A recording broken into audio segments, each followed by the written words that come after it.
두 번째 시간은 자료해드린 두 증인들의 승천 비밀 계시록 11장 성경 펴놓고 이 자료를 먼저 읽고 계시록 11장으로 가겠습니다. 여기서 인용한 건 11장 7절로 12절을 먼저 인용했기 때문에 같이 봅니다. 그들은 두 증인들이죠. 그 증언을 마칠 때 여기 관사가 늘 따라 붙으면은 이건 바꿀 수 없어요. 이것은 이 증언은 마지막 시대를 종결하는 추수, 마지막 추수의 말씀이기 때문에 영원한 복음이라고 그래요. 이 증인들이 증언을 하는 내용은 마칠 때 그들이 이제 10장의 말씀을 받아먹은 걸 가서 다시 사람들에게 증거를 하며 자기 사역을 마친다는 건 죽는 때가 왔다는 것을 지금 사실은 의미하는 거예요. 이제 마칠 때에는 무저갱으로부터 올라오는 짐승, 엊그제 말씀드렸죠. 마귀도 부활한다. 뭘 통해서? 짐승들을 통해서, 사탄의 사자들을 통해서 마귀도 부활하는 거예요. 예수님도 주의 증인들, 주님의 사명을 맡은 종들을 통해서 주님이 부활된 거죠. 주님이 현재 부활돼 가지고 우리와 함께 계시다는 증거는 뭐예요? 그리스도의 증인들이 우리와 함께 계시기 때문에 주님이 부활하셔서 우리와 함께 계신다는 사실이 믿어지는 거잖아요. 세상으로는 내 자여손이 있으면 나는 죽은 게 아니라 내가 죽어도 나는 살아있는 거잖아요. 자여손이 살아남으니까 육신이 세상에 그런 것처럼 영적으로도 같은 거다 그런 말이에요. 말하는 의도 아셨죠?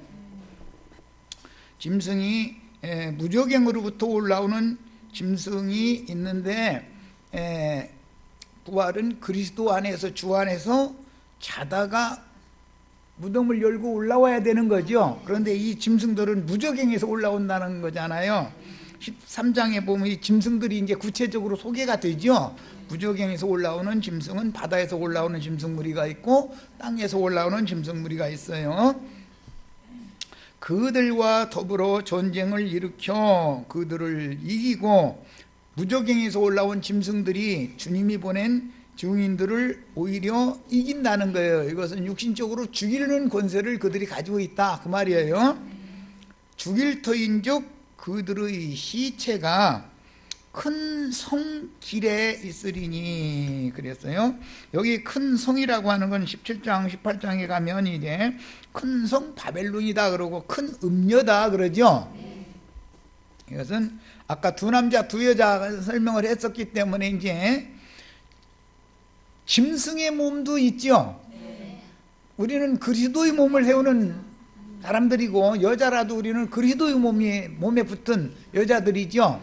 그런데 마귀의 몸에 붙은 신자들이, 짐승과 행음하는 자들이 있다 이거예요. 그럼 무슨 놈의 사람이 짐승과 행음하니, 이렇게 들으면 안 된단 말이에요. 성경에 짐승과 행음을 하면 짐승 수컷이든 암컷이든 다 죽여야 되고, 사람도 남자든 여자든 다 죽여야 된다 그랬잖아요. 그러면 이런 것이 다 비유들이다 이거예요. 비유들이다. 자, 그런데 그 성은 큰 성 바벨론인데, 큰 음녀인데 영적으로 해석을 하는 거예요. 그 계시록 11장은 지금 다 이제 전부 다 영적인 말을 하고자 하는 거죠. 성이라는 것도 영적인 거예요. 짐승이라는 것도 영적인 거고, 무저갱이라는 것도 영적인 거고, 전부 영적인 말을 하는 거단 말이에요 지금. 영적으로 하면 소돔이라고도 하고 애굽이라고도 하니, 소돔은 롯의 때 심판받은 그 사해 주변 성읍들의 대표 성읍이 소돔성이었죠. 그런데 이사야 1장에 보면 예루살렘과 유다의 방백들에게 말을 할 때 이 소돔의 관원아, 소돔의 방백들아 이렇게 말하잖아요. 그러니까 예수를 죽이는 성읍이다 이거예요. 예루살렘 성읍이라는 것은. 그러니까 그 성읍은 갈라디아 4장에서는 지금 있는 예루살렘이죠. 우리는 위에 있는 예루살렘에 지금 이르러 있어야 되는 거예요. 소돔이라고도 하고 애굽이라고도 하니, 애굽은 열재앙으로 심판받았죠. 그들의 주께서 십자가에 못 박히신 곳이라. 그러니까 무저갱이에서 올라온 짐승들의 주님이 따로 있고, 똑같이 주 예수여라고 이름은 똑같이 불러도 증인들의 주님이 따로 있다 그런 말이에요. 사실은 다른 예수를 얼마든지 믿을 수 있죠. 예수라고 이름 부른다 해서 다 똑같이 주님의 제자가 아닐 수 있잖아요. 증인들의 주님이 못 박히신 곳은 역사상에는 땅의 예루살렘 성문 밖에 있는 골고다 동산에서 죽으셨죠. 그랬는데 그것은 상징이다 이런 말이에요. 표상일 뿐인 것이다 그런 말이에요. 그것은 예루살렘 성 밖이라는 것은 큰 성 바벨론, 큰 음욕교회, 세상교회 밖에서 우리는 죽는 대열에 들어간다. 예수님과 예수님의 지지자들이 세상교회 안에서 정죄받지만 실제로 죽이는 건 예수님이 장사된 그 동산이 있는 곳으로 끌어올려 가지고 거기서 죽는 거잖아요.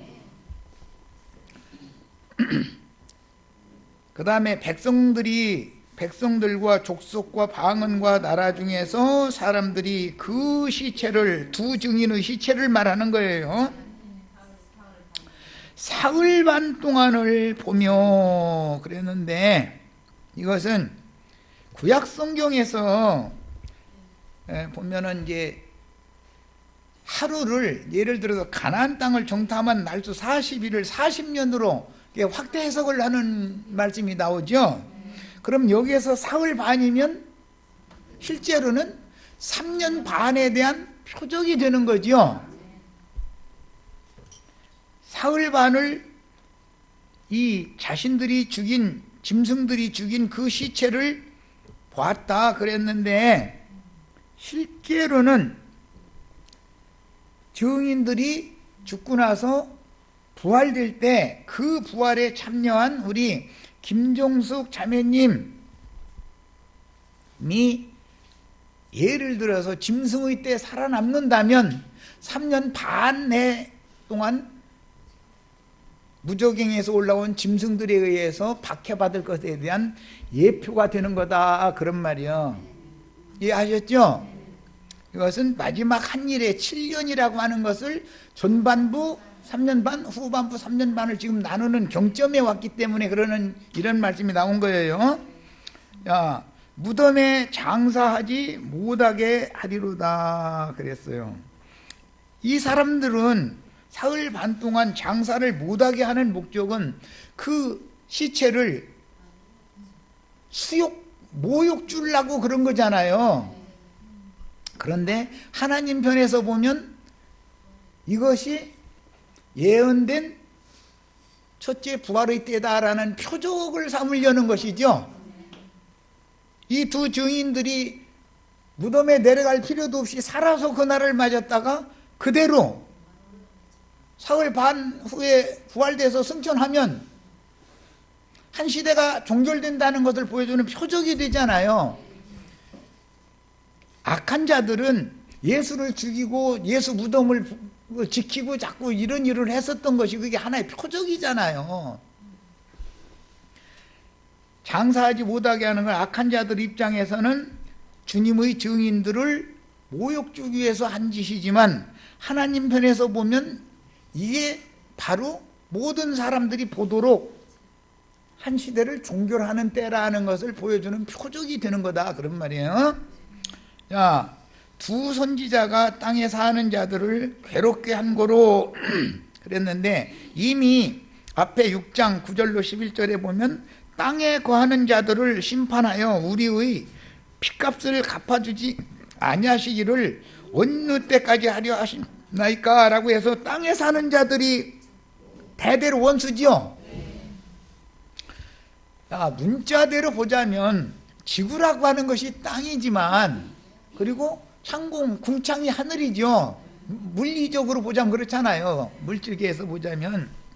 그러나 하나님의 관점에서 보자면 지구 온 모든 사람들이 살고 있는 모든 땅을 다 거룩한 땅이라고 하는 것이 아니고, 약속의 땅, 자기 백성들을 구속해서 약속의 땅에 들어가게 한 그 땅, 젖과 꿀이 흐르는 가나안 땅만을 성경에서는 땅이라고 하는 거예요. 이 땅에는 하나님의 백성들이 사는 땅이죠. 세상 사람들이 사는 곳은 바다라고 그러지 땅이라고 하지 않아요. 그래서 바다에 거하는 자들, 땅에 거하는 자들은 화가 있지만 하늘에 거하는 자들은 복이 있다. 계시록은 이걸 강조하는 거죠. 그러니까 우리는 이제 지금 승천 얘기하는 거예요. 주와 함께 하늘에 앉혀진 바가 되어서 하늘의 장작교회에 다 우리가 들어와 있어야죠. 그래야 복 있는 자들이잖아요.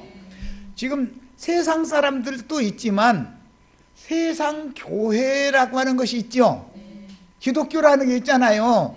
기독교가 지금 땅에 거하는 자들이다 그런 말이요. 기독교인들이 종교 체제 속에도 들어가지 않고 세상에서 뭐 이제 세상사에 바빠서 가는 사람들은 바닷물고기들로 상징하는 거예요. 그리고 기독교인들은 땅의 짐승들이다 그런단 말이야. 땅의 짐승들. 계시록 13장에 보면 바다 짐승도 나오고 땅의 짐승도 나오죠. 우리 저 청와대에는 바다 짐승이 앉아 계시죠. 아유, 우리 청와대는 얘기하지 말아야 되겠다. 저기 예, 미국 백악관에는 바다 짐승 아저씨가 앉아 계시잖아요. 그런데 그게 용상에 앉아 있는 거예요. 말하자면 땅의 짐승은 로마 교황청의 대표자가 한 분 앉아 계시죠. 또 여의도에도 꼬마 짐승이, 그 중에서 이제 왕초가 또 조아무개 씨 어르신이 앉아 계시죠. 땅에서 올라온 짐승들이잖아요. 그분들은 다. 예. 세상의 짐승과 땅의 짐승을 잘 아셔야 돼. 바다 짐승, 땅의 짐승, 이 말을 잘 이해를 하셔야 돼. 자, 그 다음에 땅에 사는 자들이 그들의 죽음을 즐거워했다. 그러니까 불신자들이다, 신자들이다.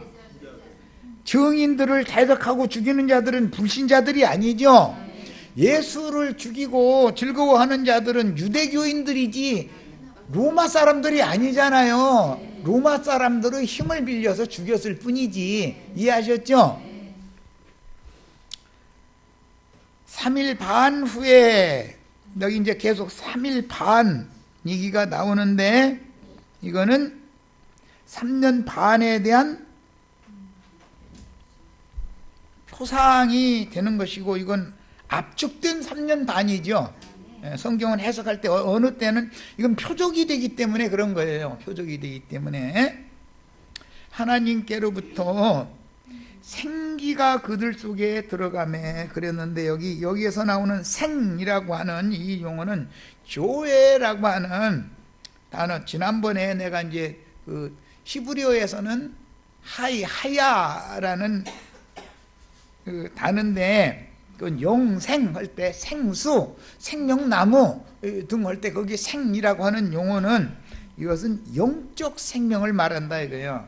성경에 생명이라는 용어가 나오면 영의 생명도 있고 혼적 생명도 있고 육적 생명도 있어서 단어가 생명이라고 번역은 똑같이 해놓지만 실제는 그 단어가 다른 거예요. 이제 이런 기본 지식을 어느 정도 갖추셔야 돼. 여기에서 나오는 생기는 영적 생명의 기운을 넣어줬다 그 말이에요. 예, 이 용어는 계시록 13장 15절에도 보면은 짐승의 우상에게, 땅에서 올라온 짐승이 생기를 불어넣었던 짐승 우상이 말을 하더라는 거잖아요. 말하는 권세를 받더라는 거예요. 거기에서 나오는 그 생기라는 단어, 우리 번역에는 똑같이 다 생기라고 번역을 했지만 번역 이 단어 자체가 전혀 다른 단어예요. 짐승 우상에게 불어 넣어주는 생기는 조에라는 단어가 없는, 여기 지금 우리가 지금 읽는 이 생기는 조에라는 단어와 푸뉴마라고 하는 단어가 합성된 단어이고, 계시록 13장 15절에서 땅에서 올라오는 짐승이 짐승 우상을 세우게 하고 그 짐승 우상에게 생기를 불어넣어줬다고 할 때는 거긴 조회라는 용어는 빠지고 없어요. 거기는 없고 그냥 푸뉴마라고 하는 그런 생기를 넣어주는 거예요. 그러니까 마귀가 불어넣어주는 생기도 있죠. 강대상에서, 성당 강대상에서 강론하죠. 큰 예배당에서 지금 목사님이 강론하죠. 죽은 자들 모아다 놓고서 생기 불어넣어주느라 그러는 거잖아요. 이해하셨어요? 지금 나도간 형제를 통해서도 주님께서 생기 불어넣어주고 있죠. 그런데 이 생기는 영적 생명의 기운이다. 영적, 여기는 합성어다. 이게 조회라고 하는 영적 생명과 푸뉴마라고 하는 이 사람의 정신세계를 지배하는 그 영을, 이것을 합성시킨 단어예요. 그래서 이런 거에 대해서는 그 기본적인 지식을 좀 이제 갖추셔야 돼. 짐승은 그냥 천연적인 혼적인 사람에게 그냥 짐승의 영을 넣어주는 거예요. 짐승의 영을. 그러나 주의 증인들이 사역을 한 것은 영적인 생명을 인간의 영에다가 넣어줬다 이거예요. 영혼 속에다가. 그런 사역을 했어요. 자, 그런데 죽임당한 두 증인에게 하나님이 생기를 불어넣었다는 거예요. 이 생명은 무슨 생명이다? 영적 생명의 기운을 불어넣어 준 거예요. 이건 에스겔 37장에서 인용하는 말이에요. 에스겔 선지자에게 마른 뼈다귀, 골짜기에 누워있는 뼈다귀들에게 대언을 하면 생기가 들어가죠. 그럼 다 일어나죠. 그러는 생기가 있단 말이에요. 하나님이 넣어주는 생기가 있고, 마귀도 죽은 자들을 영원한 지옥세계로 끌고 가기 위해서 생기를 불어넣어주게 돼 있다, 그런 말이에요. 근데 이걸 잘 이해를 하셔야 돼. 짐승이 불어넣어주는 생기도 있고 하나님이 불어넣어주는 생기도 있어요. 하나님이 어떤 생기를 불어넣어주려면 당연히 그 종 선지자들을 보내서 말씀을 전파를 하게 함으로 생기를 불어넣어주는 거예요. 항상. 그들 속에 들어가면 그들이 발로 일어섰다. 그러니까 이제 기독교인들 이제 살판나 이 말씀, 이거 보라고 발로 벌떡 일어났지 않냐. 이제 이렇게 하면은 참 전부 앞에서부터 영적으로 하면부터 시작이 됐죠. 이 발도 영적인 발이야 되겠죠.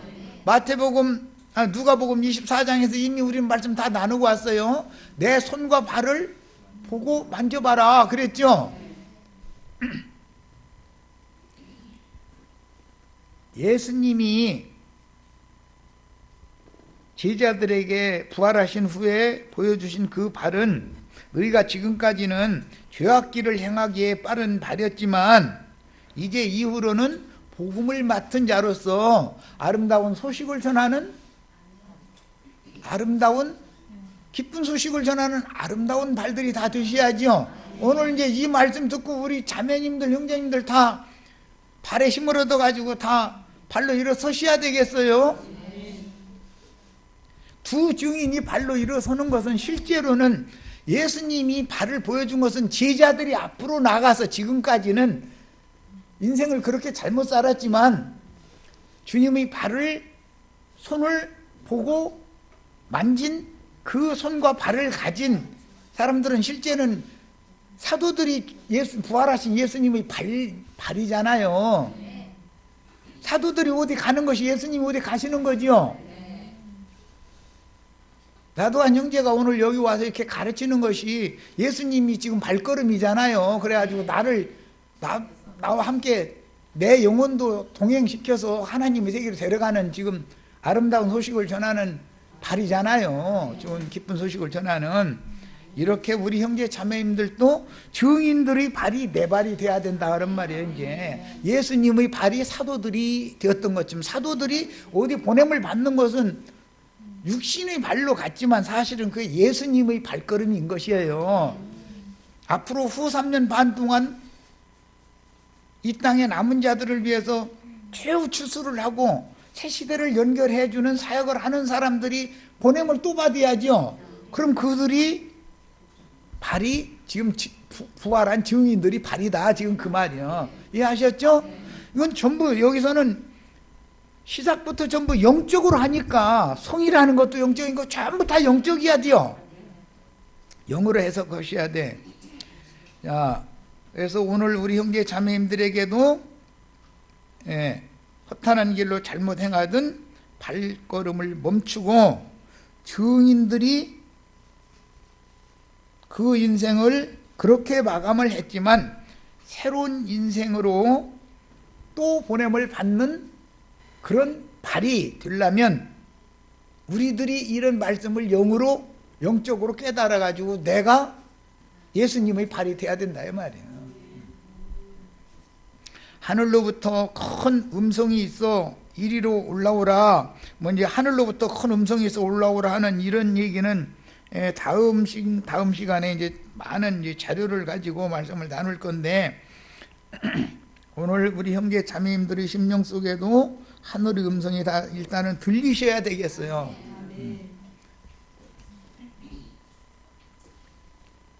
하나님이 계신 곳, 하나님 자신이 하늘이에요. 오늘 우리 형제 자매님들의 심령도 다 이런 말씀이 믿음으로 깨달아져서 아멘으로 받아들이고 믿어지면 영의 깨달은 마음에 믿어지면 하늘로 지금 승천하는 거예요. 일단 현재 내가 이렇게 승천해서 주와 함께 하늘에 앉혀져 있어야 오는 세상에서 이 육의 장막을 벗길 때 오는 세상에서도 그 상태가 이미 하늘에 있는 사람이니까 주와 함께 영광 중에 나타날 수가 있는 거죠. 오늘 현재 하늘에 앉혀져야 되는 거예요. 내 영혼이. 그래야 이 육의 장막을 벗어나서 신령체로 나타날 때 하늘이 이미 있으니까 하늘이 있는 거예요. 주와 함께 영광 중에 나타나는 거예요. 이 이치를 꼭 깨달으셔야 되겠어요. 그래서 주님은 임하심이 있고 나타내심이 있단 말이야. 그들이 듣고 구름을 타고 하늘로 올라가니 구름 타고 올라갔다 그러는데 구약 성경에서는 천사들에게 다 받들려 가는 거예요. 그러니까 구름이라는 것은 온전케 된 의인의 영들이지요. 하늘로 올라갔다라는 것은 하나님께로 갔다 그 말이에요. 예수님이 하늘에서 와서 하늘에 있는 인자 외에는 하늘에 올라간 자가 없느니라 이제 요한복음 3장 13절에 이르셨는데 그래서 다시 하늘로 가는 거잖아요. 내가 하늘로서 와서 세상을 떠나 다시 하늘 아버지께로 내가 돌아간다. 거듭난 영혼이 아니면 하늘로 올라갈 수 없는 거예요, 절대로. 이 생에서 이미 거듭나서 하늘에 앉혀진 영혼이나 이미 그 상태가 이 생에서 되어 있어야 오는 세상에서도 그 세계를 누릴 수가 있는 거예요. 이 생에서 이게 되어 있지 않고 땅속 파고 들어가는 생각만 늘 하고 있으면은 지옥 세계로 가는 거죠. 그건 얘기할 필요도 없죠. 우리는 다 하늘로 데려감을 받은 이미 하늘에 앉혀져 있어야 오는 세상에서도 하늘로 데려감 받을 수 있는 거예요. 자, 그 다음에 이제 여기 나오는 생기라는 건 이미 설명을 했으니까 뒷페이지로 갑니다. 우리 지체들은 자료해드린 거 이 장절 인용한 것까지 다 꼭 찾아 읽어보시길 바래 집에 가시면. 자, 구약의 율법 시대를 종결하고 은혜의 새 시대로 연결하신 예수님과 사도들 그리고 이방인의 은혜의 때를 종결하여 교회 주수를 마무리하고 그 천년이 차기까지 새 시대를 연결하신 예수님도 두 증인들도 육체로는 죽임을 당하셨고 영으로 다시 살아나신 것이다. 네 발로 일어서라. 일어선다는 건 부활한다라는 말인데 시체로 누워있다가 일어나는 거잖아요. 그런데 그 발이라는 것을 오해하면 안 된다 이거예요. 부활하신 예수님의 발을 보면 제자들이 앞으로 남은 인생을 전도를 위해서 자기 인생을 헌신을 하는 그 발이 예수님의 발이 된 거지요. 제자들이. 그런 것처럼 오늘 우리는 이 두 증인들이 발이 우리가 돼야 된다 그런 말이에요. 이해하셨죠? 그래야 증인들이 부활이 나의 부활이 되는 거예요. 예수님의 부활이 나의 부활이어야 되는 거단 말이에요. 증인들의 부활이 내 부활이어야 되는 거예요. 나와 상관없으면 다 소용없는 거예요. 그 천년 기간 보좌들에 앉아서 왕노릇할 이긴 자들도 거듭나서 온전케 된 영혼이 다시 살아나서 신령한 새 몸으로 덧입고 영의 세계로 이끌려 가셨고 주와 함께 새 세상에 임한 것이지 육의 몸이 부활하여 육신의 몸으로 승천하거나 육신이 보좌들로 내려오는 것이 아니다. 마태복음 25장 31절 이하에 보면은 작은 소자들이 주님과 함께 내려와서 보좌들에 앉아 있죠.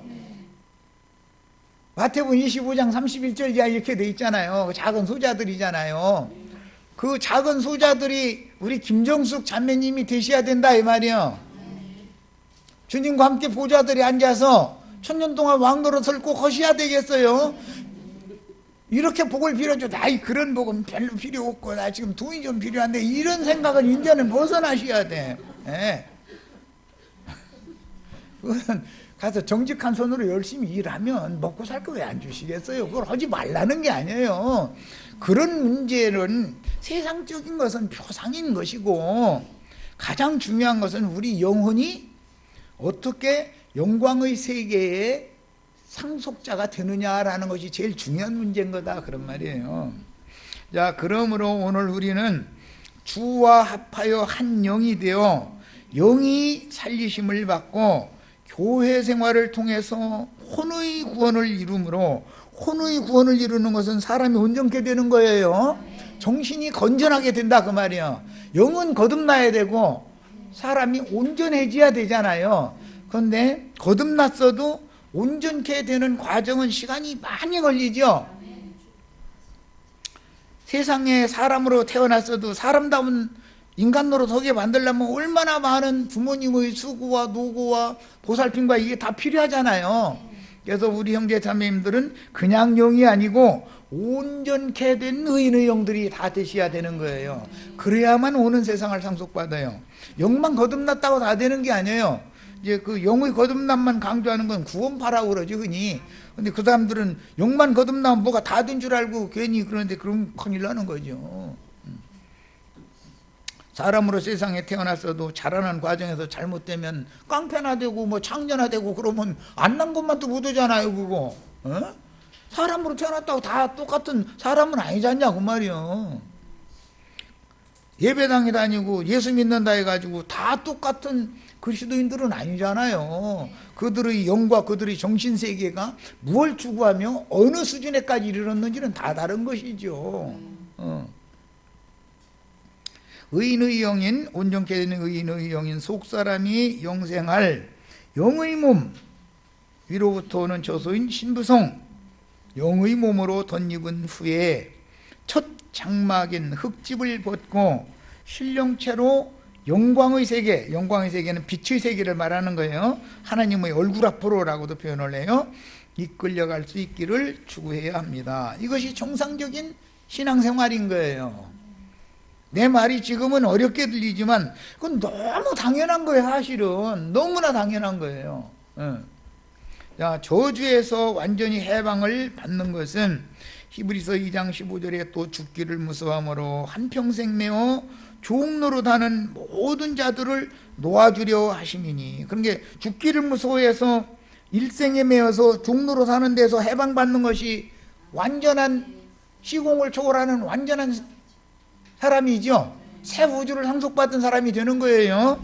이제 여기까지 오셨으니 이제는 나 만난 지가 이제 꽤 돼가지고 여기까지 말씀을 나누니까 영광의 세계를 상속받으려면 육신이 반드시 죽어야 된다 이래도 이제 하나 두렵지 않죠? 너무 당연한 과정이죠? 네, 너무 당연한 거예요. 자, 말씀이 나의 믿음으로 화합되어 어떠한 죽음으로 하나님께 영광을 돌릴 것인지를 추구해야 하는데 그 누구라도 사람이 한 번 죽는 것은 하나님의 정하심이요 그 후에는 영혼의 심판이 있게 마련입니다. 세상 사람들은 하나님의 심판대에 서는 것이고 그리스도인들은 그리스도의 심판대에 서는 거예요. 그런가 심판대를 통과하지 않을 육체는 없는 거죠. 우리는 오늘 기록된 성경의 진리대로 영생을 취하여 오는 새 세상을 준비해야지 육신의 몸이 죽지 않고 인생의 가장 좋은 나이대로 호련히, 즉 갑자기 변화되어 창공 하늘로 휴거된다거나, 두 증인들 얘기할 때 보면 막 발로 일어서 가지고 올라갔지 않냐고 이러가면서 우기는 사람이 있어요. 그런데 그 발이, 두 증인이 죽은 것도 이미 영적 소돔에서 죽고 영적 애굽에서 죽었는데 두 증인들이 영의 몸으로, 신령한 몸으로 부활된 것이지 육의 몸이 부활된 것이 아니라 이 말이야. 예수님의 발이 사도들이었던 것처럼, 이해하셨죠? 지금 내가 하는 말, 두 증인들이 발이 오늘 우리들이야 된다 그런 말이에요. 그래서 우리들이 만약에 이 생에 짐승의 때까지 살아남는다면은 짐승의 이름이나 짐승의 표시를 그 이마에나 손에 절대로 받지 못하도록 말씀을 계속해서 가서 전하고 가르쳐야 된단 말이에요. 그런 아름다운 발이 다 되시기를 바라요. 좋은 소식을 전하는 발이 돼야지 죄악길에 행하기에 빠른 발일로 계속 살면 쓰겠어요. 육신의 발이 뭐 그렇게 중요하다고 그냥 발로 일어서는 얘기만 하면 그냥 사람들이 이거 보라고 왜 발로 일어섰지 않냐고 이러다 많이 난 답답해 죽겠어 아주. 하나님이 무슨 손가락이 있어서 손가락으로 막 율법을 새겨주신다고 그러는데, 아니 신의 손가락이 어떻게 생겼어요? 그것 좀 한번 나한테 그것 좀 설명해 뭐. 그렇게 그냥 손발 그렇게 잘 알면. 우리는 이미 이제 손발 얘기는 부활하시던 날 제자들이 보여주었던 손발 얘기 다 하고 왔으니까 이해하시겠죠? 가장 좋은 부활, 즉 제일 좋은 첫째 부활은 온전케 된 의인의 영들인 사람 천사들, 즉 영의 몸을 입고 오는 세상에 영생하는 것은 육의 몸으로 신고 영의 몸으로 다시 살아서 영생하는 거죠. 영의 몸을 입고 주와 함께 영광 중에 나타나서 영광의 성에 데려감을 받고 그 성과 함께 오는 새 세상에 오시는 주님을 모시고 내려오는 구름 수레들이 되는 거예요. 구름 수레. 주님은 구름 타고 오신다겠죠? 그러면 오는 세상에 우리 형제 자매님들과 함께 주님이 오셔야죠. 그러려면 거룩한 성 예루살렘에 온전케 되는 의인의 영으로 내가 이미 들어가 있어야, 거룩한 성이 오는 세상에 내려올 때 그 안에 내가 들어가 있어야 주와 함께 오는 세상에 올 거 아니냐 이 말이에요. 고린도전서 15장 44절 인용고 읽습니다. 육의 몸으로는 신고 신령한 몸으로 다시 사나니 육의 몸이 있은즉 영의 몸도 있느니라 그랬어요. 그러면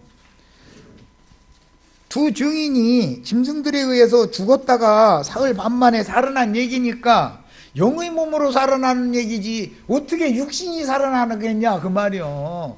왜 성경을 인간의 그런 관념을 버리지 못하냐 말이요. 육의 몸이라는 건 죄의 몸이죠. 육의 몸은 사망의 몸이에요. 육의 몸은 죄와 사망의 몸이지 신령한 몸이 아닌 거예요. 육의 몸으로 다시 살아나기를 원한다는 것은 나는 죄의 몸, 사망의 몸으로 또 살고 싶다 그 말인데, 그게 어디에서부터 오는 거냐. 창세기에서 뱀이 금령이 남실과를 따먹으면은 정령 죽는 것임에도 불구하고 죽지 않는다고 거기서 가르친 그 말로부터 계속 몇 세대 지금 유전되어 오는 거예요. 죽기를 무서워하여 일생임에 종로로 사는 자들이나 마귀를 하나님으로 섬긴다 그 말이에요. 우리는 이 육의 몸, 죄의 몸으로 사는 것을 원치 않지요. 이걸 벗어나기를 원한단 말이에요. 벗어나는데 그냥 벗어나면 안 되니까 우리 속사람이 위로부터는 저서로 덧입혀져 가지고 그리스도 형상과 모양으로 완전히 만들어져 가지고 육의 장막을 깨고 영광의 세계로 나타나는 걸 추구하는 건 너무 당연한 신앙인 거예요, 이게. 그런데 사람들을 속여가지고 죄의 몸, 육의 몸, 이 육의 몸이 안 죽고 휴거된다고 하거나 두 증인들이 뭐 이거 보라고 발로 이렇게 뻘떡 일어났지 않냐고 이러면서 빡빡이면 그 사람들을 설득하기 참 쉽지 않죠. 왜? 육의 몸은 이미 죽었는데 또 육의 몸으로 살아나려고 우리가 예수를 믿어요? 신령한 몸으로 살아나야 영생을 거 아니냐 이 말이요. 어? 육의 몸으로 또 살아나면은 여리고성의 용감한 선지자의 생도들처럼 요단강 건너서 같이 가서 그 스승이 하늘로 데려감을 받는 것을 보지도 않은 사람들, 그런 사람들처럼 혹시 스승님 이렇게 그 육신의 몸 끌고 가다가 올라가다가서 무거워가지고 야 에이 저 산노통이 여기다 떨어뜨리는 그런 예수 믿으면 되냐 그 말이요. 육의 몸은 절대로 부활도 없는 거고, 육신의 부활이라는 건 내 자효선이 후손이 남았으면 그게 내 부활체지요. 육신의 부활이죠. 내 자식이 있으면 나는 안 죽은 거잖아요. 내 손자가 있으면 난 여전히 대대로 살아있는 거예요. 이해되셨죠? 육신의 부활은 이렇게 하는 거고 그건 표상이고, 영적 부활은 스승이 제자를 두고 그 사람이 또 나가서 전도해서 제자를 또 두고 이렇게 해서 대를 이어가는 거다 이런 말이에요. 영적인 대를. 이해하셨죠? 그러니까 두 증인이 부활되면 우리가 만약에 그때라면, 이때가 우리 때라면 두 증인이 죽으면 교회 추수의 종결기가 왔다는 뜻이고, 후반부로 넘어가면은 새 시대가 시작된다는 그런 뜻이다 이런 말이에요. 그러면 새 시대로 가는 과정에서 후 3년 반이라는 짐승의 때이기 때문에 42달 1260일 이건 짐승의 때이기 때문에 그 짐승의 때에도 마지막까지 살아서 추수를 하는 사람들을, 증인들을 주님이 세상에 두셔야 여자의 남은 자손들을 양육할 자들이 있어야 되지 않냐 그 말이요. 뱀이 낯을 피하여 양육을 할 곳이 있어야죠. 오늘은 우리가 지금 현재 우리가 큰 세력을 갖고 있지 않기 때문에 세상 유명한 목사님들이 관심도 안 가져요. 뭐 그런 사람들이 뭐 몇 살 어디가 있다고 관심이나 가져요? 관심 안 가져주는 것이 얼마나 감사한 일이에요. 관심 가져주면 여기 이단들 모인다고 여기서 우리 편안하게 모이도 못해 이제. 이상한 소리 많은데 거기 가면 큰일 난다고 이러면서 수용만 당하지. 그냥 모르는 게나 모르는 게.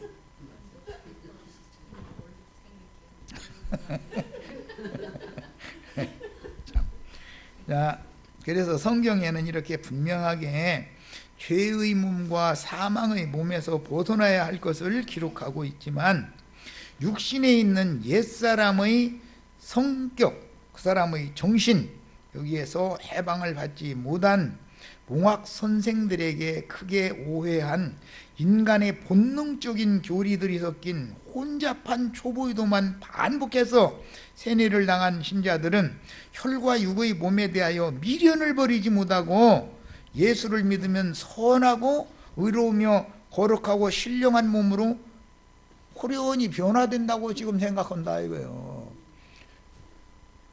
육은 끝까지 육이죠. 육이 영이 될 수는 없죠. 그렇게는 안 되는 거예요.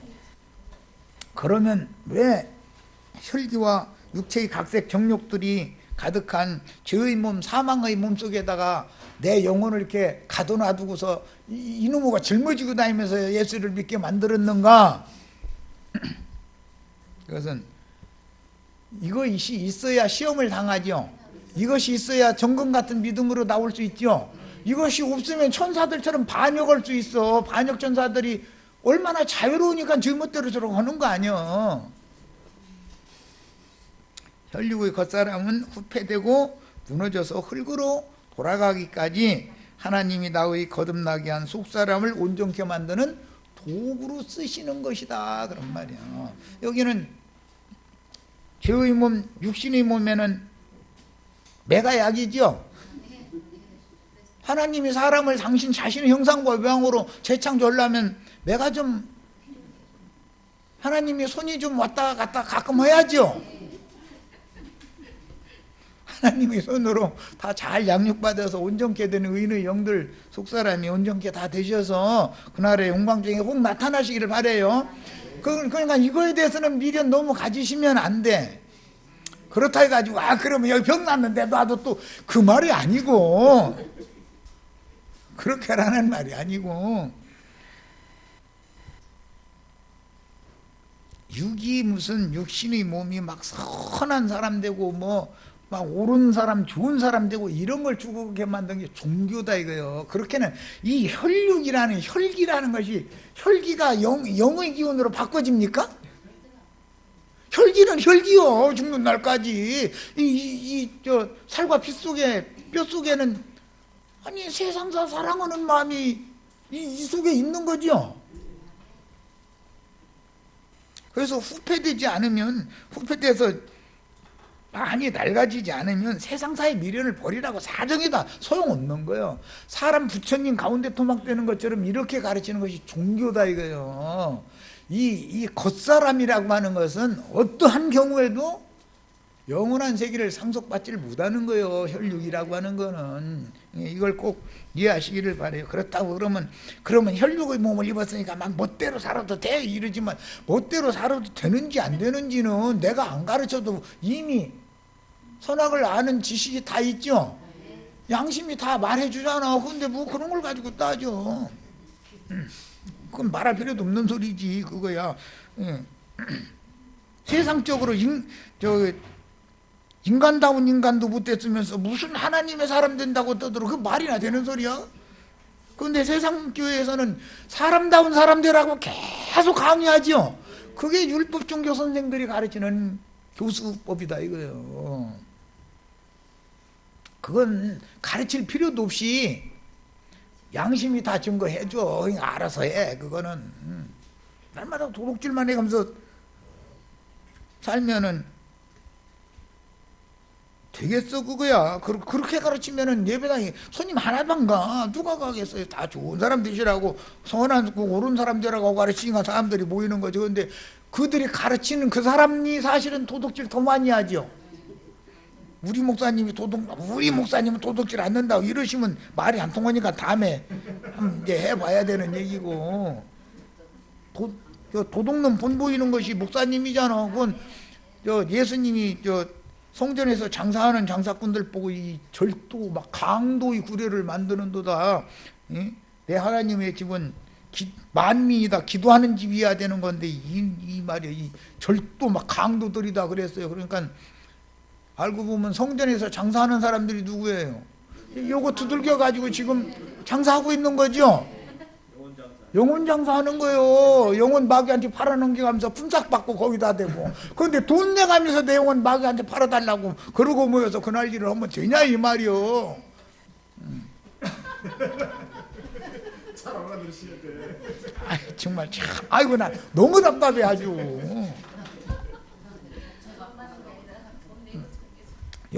여기는 그냥 값없이 생명수를 나눠주는 데라고, 여기로 오시라고 그러면 거기 아무래도 능력이 없으니까 안 그러겠지 이러지. 아니 무슨 능력을 어떻게 받기를 바라길래. 성경은 진리 말씀을 믿음으로 거듭난 영에 있는 새 사람, 즉 피로 사서 구속하신 속사람인 주합하여 한 영이 된 사람, 즉 사람이라고 번역을 하는 경우는 대부분 혼, 소울이라고 번역을 해요. 혼이 그리스도 형상과 모양으로 만들어지기까지 흙집을 입혀두신 상태로 교회 생활을 통해서 양육하게 하심으로 온전케 된 의인의 영으로 만들어지기까지 하늘에 속한 자인 그리스도의 영광스러운 신령체와 같은 영의 새옷, 신령한 몸이에요. 예수님이 이것 우리에게 주시려고 무덤에다가 그분의 시체가 입었던 세마포옷과 얼굴을 덮어 씌웠던 두건을 남겨두신 거잖아요. 그게 오늘 우리들의 것이 되면 우리도 아무라도 그렇게 희귀할 수 없는 희고군 세마포로 덧입을 수 있는 거죠. 다 5단벌씩 다 이렇게 새옷 깨끗한 희곡은 세마포 한 벌씩 오늘 지금 해드리는 중이니까 다 받아서 잘 입으시기를 바래요. 뭔 소리 모르겠다 하면 기도해 보셔, 기도. 그리고 그렇게 덧입은 후에는 질그릇인 혈육의 몸을 깨고 영광의 세계로 나타나서 주님의 왕국을 상속해 주시는 것을 완전한 구원이다라고 가르친다. 성경의 구원이라는 것은 기독교인들이 생각하는 것처럼 그렇게 단편한 게 아니다 이거예요. 너무 단순하게 가르치죠. 그들은 믿는 데 천장, 불신자, 지옥, 이게 구원이라고 이러는데 뭐 한 면에서 안 맞는 건 또 아니에요. 또 그건 맞죠. 맞는데 그 내용물에 들어가면 전혀 지금 생각이 다른 거죠. 다 육신의 생각들 가지고 그러니까. 자, 구속받고 거듭난 영이 살아난 사람, 혼은 혈과 육에 있는 육체 곧 육적 자아는 주와 함께 십자가에서 죽임을 당했으므로 혈과 육의 겉사람은 이 생에 남은 생애 동안 거듭난 영의 속사람이 있을지라도 겉사람은 날마다 후패되어지고 무너져 가다가 결국은 흙으로 돌아가게 마련이다. 우리는 이 혈육의 인생이라는 건 티끌 인생들이죠. 티끌 뭉쳐가지고 지어놓은 것이죠, 이게. 예. 그런데 그 짓는 참 기술자가 참 얼마나 기술이 좋으신지 모태에다가 이거 티끌을 가지고 뭉쳐가지고서 이렇게 지었으니 참.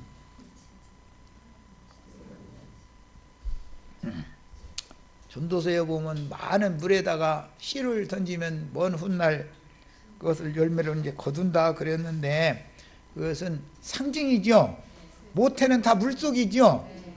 태아는 물속에서 안전하게 보호받다가 나오는 거잖아요. 물에다가 씨를 심는 거예요. 하나님이 하시는 일인 거예요, 이게. 그건 표상이다 이거예요. 이것은 세상 많은 열국 백성들에게 주의 말씀을 가서 증인들이 나가서 전도해서 씨를 심는 걸 상징하는 거예요. 그러면은 열매를 거두는 때가 오지요.